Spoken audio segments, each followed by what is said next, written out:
Bonjour à tous. Dans ce podcast, nous invitons Héloïse Junier, collaboratrice régulière du site Les Pros de la Petite Enfance. Héloïse Junier est psychologue en lieu d'accueil du jeune enfant, formatrice petite enfance, conférencière et auteure d'ouvrages. Nous lui donnons carte blanche pour répondre à vos questions 2 fois par mois autour d'une thématique liée à votre expérience du terrain. Ce nouveau podcast a pour sujet les enfants qui mordent, griffent, tapent. Une vraie problématique lorsque l'on travaille avec de jeunes enfants. Bonne écoute! Bonjour à tous et à toutes. Vous avez été très nombreux à poser vos questions concernant les enfants qui mordent ou qui tapent. Merci à vous, merci pour vos questions. Vos questions étaient vraiment pertinentes et intéressantes. Et j'ai choisi finalement les 2 grandes questions qui me paraissaient les plus représentatives de l'ensemble de vos questions. Et donc c'est parti pour une première question. Je cite « Bonjour, je me sens en difficulté face à un enfant qui mord ou qui tape, même si je sais que l'enfant ne le fait pas par méchanceté. Il est parfois difficile de prendre le recul suffisant face à un enfant qui pleure parce qu'il a mal de l'action de l'autre. Nous avons essayé plusieurs choses et notamment proposé à l'enfant qui mord ou qui tape de faire la même chose sur une poupée en tissu, mais cela ne marche pas. Que faire? Quelles sont vos pistes? Merci. » Alors tout d'abord, merci pour votre question. Alors déjà, vous avez tout à fait raison de le rappeler, l'enfant ne mord pas ou ne tape pas par méchanceté. Qu'on soit bien clair sur ce point-là, à cet âge, l'enfant n'est pas décentré, c'est-à-dire qu'il n'est pas en mesure de comprendre l'impact de ses actions sur le ressenti de l'autre enfant. Par exemple, il peut saisir la relation de cause à effet, c'est-à-dire que quand je mords, il pleure, quand je tape, il pleure, mais il n'est pas capable de mentaliser, d'intellectualiser en fait l'effet de son action sur l'autre, et ni même d'ailleurs de l'anticiper de manière vraiment cognitive, intellectuelle. Donc c'est pas du tout de la méchanceté, c'est de l'impulsivité. Et puis c'est pas tout. Vous avez remarqué aussi qu'à cet âge, aux jeunes âges des enfants dont on s'occupe, les 0-3 ans, que les enfants étaient très impulsifs de manière générale et qu'ils maîtrisaient quand même assez peu leurs émotions, c'est ce qui nous pose d'ailleurs souci, et leurs actions. Et en fait, quand on regarde bien la chose, c'est pas étonnant vu l'état de leur cerveau. Tant que leur cerveau frontal, vous savez, le cerveau frontal, c'est la partie qui est juste au niveau du front, c'est ça qu'on appelle le cerveau frontal d'ailleurs.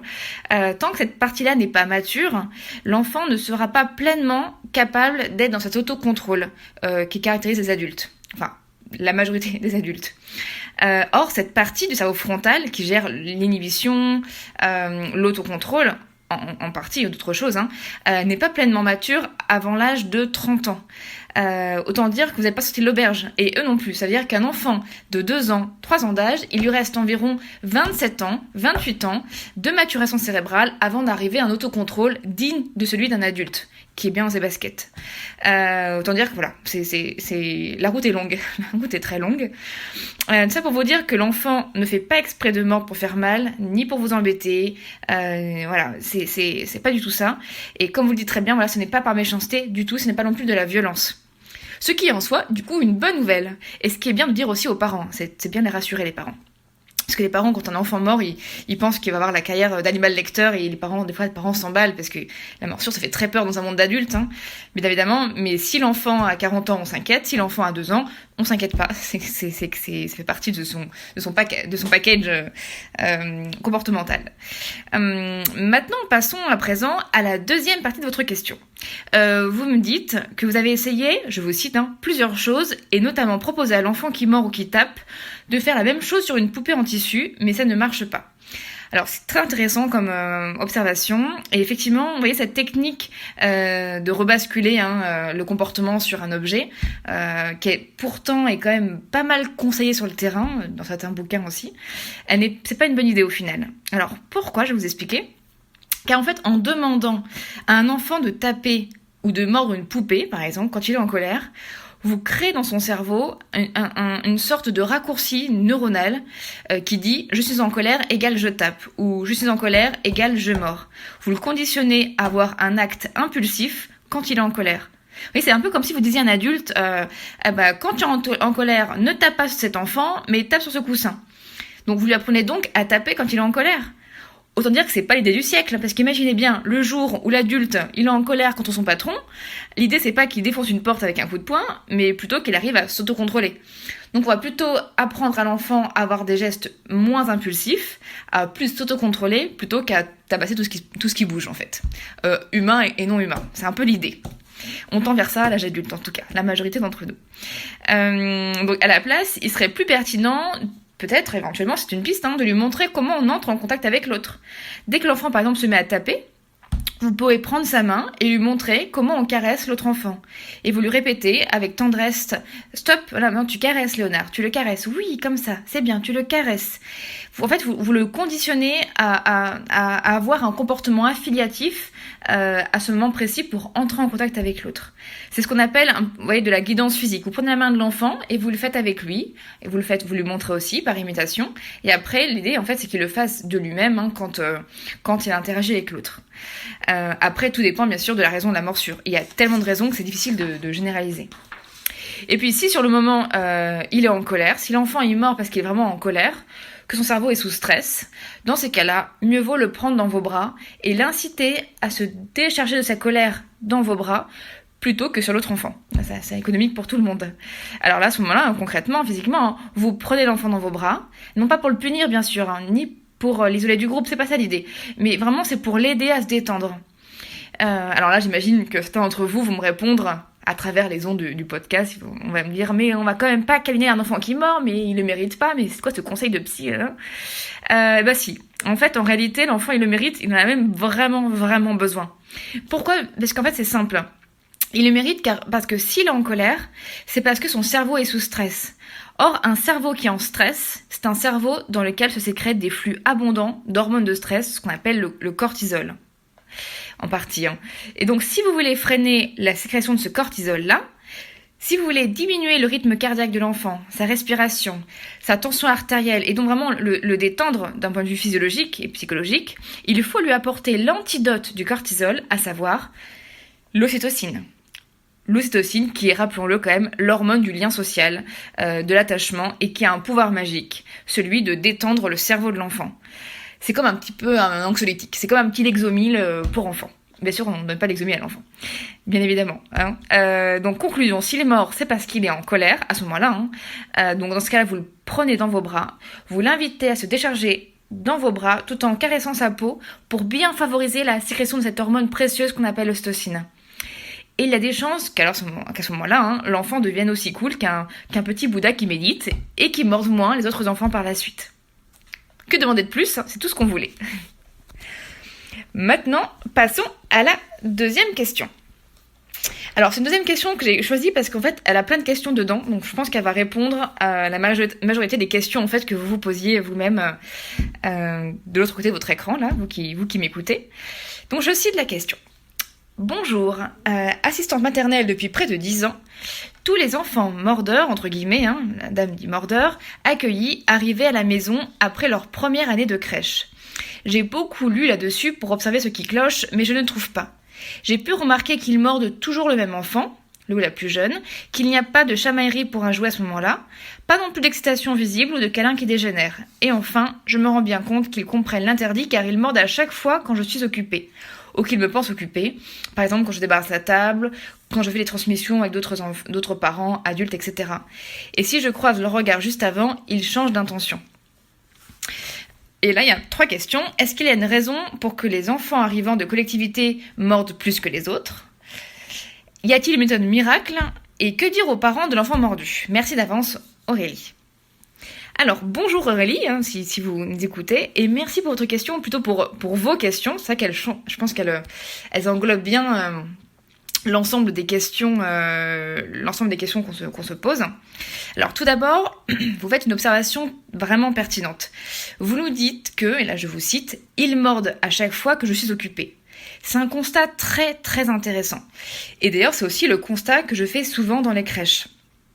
Alors, pourquoi les enfants ont tendance à plus dégoupiller, ou avoir des comportements plus agités, plus impulsifs quand on ne les regarde pas ? Et c'est très simple. C'est une question, entre autres, de sécurité affective, de base de sécurité.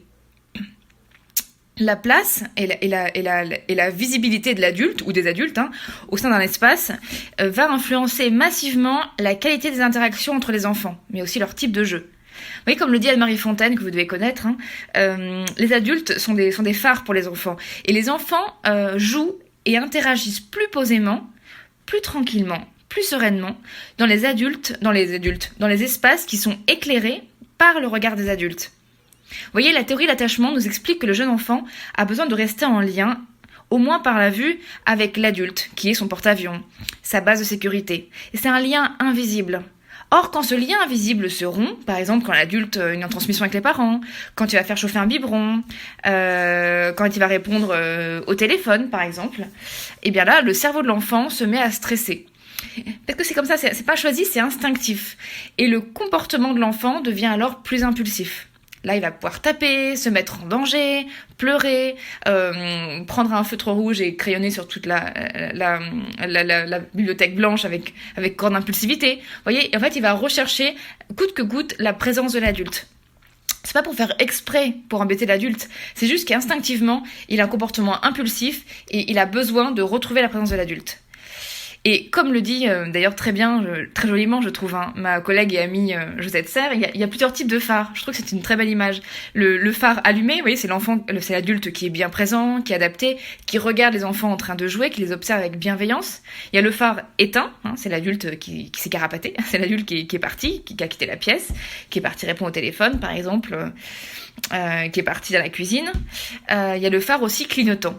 C'est l'adulte, par exemple, qui fait plusieurs choses en même temps, qui est pas 100% présent, qui est la transmission et en même temps qui regarde l'enfant. Mais du coup, c'est pas un phare vraiment éclairant, vous voyez, c'est pas vraiment un phare qui est posé, qui est sérénisant. À présent, du coup, je rebondis sur votre première question. Vous me demandez s'il y a une raison pour que les enfants, arrivant de collectivité, mordent davantage que les autres enfants. Alors, on sait que la grande collectivité, c'est-à-dire que quand les enfants sont plus nombreux que 10, 12 enfants à déambuler dans un même espace, ça on sait que faut pas dépasser ce nombre-là, va générer beaucoup plus de stress dans leur petit cerveau.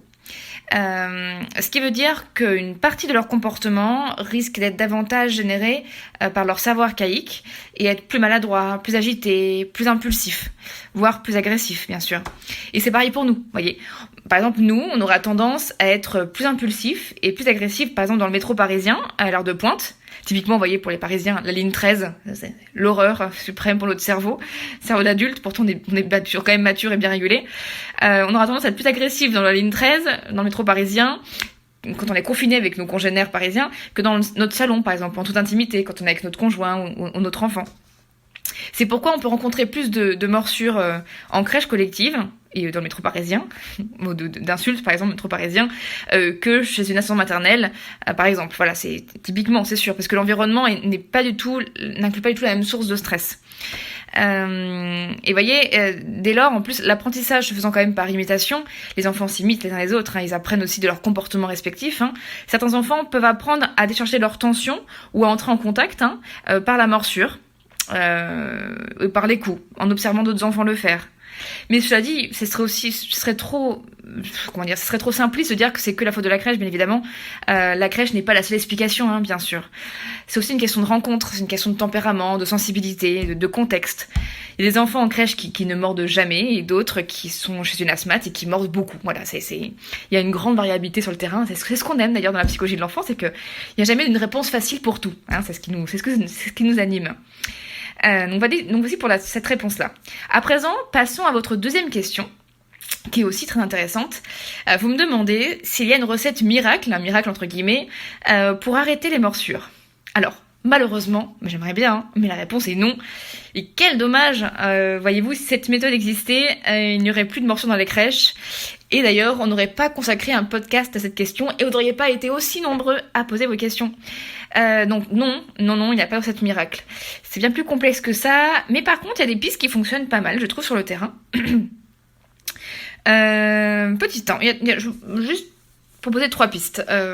Première piste, commencez, quand un enfant mord, par mener votre enquête. C'est-à-dire analyser très précisément son environnement. Ayez le réflexe de faire ça. Parce que il y a des chances que cet environnement dans lequel l'enfant mord, il soit inadapté à l'enfant et qu'il stresse son cerveau. Et les questions que vous pouvez vous poser, c'est celle-ci. Combien il y a d'adultes dans la pièce? Est-ce qu'il y a au moins un adulte qui est en position phare qui éclaire, un phare éclairant et qui rassure les enfants? Ou est-ce que tous les adultes sont en mouvement et en train de s'occuper à leurs affaires, donc en phare, en mode clignotant ou en phare éteint? Combien il y a d'enfants? Est-ce que ces enfants qu'est-ce qu'ils sont en train de faire? Est-ce qu'ils sont en train de jouer posément? Est-ce qu'ils sont en train de courir? Et est-ce que ces enfants-là ont une activité intéressante à faire? En gros, est-ce que leur cerveau est concentré sur une activité, ou est-ce qu'il est perméable à l'environnement? Est-ce qu'il erre un peu dans la section? Et demandez-vous s'il y a aussi, là c'est la deuxième question, assez de jouets en double exemplaire ou en exemplaire identique dans la pièce. C'est justement la deuxième piste dont je voulais vous parler.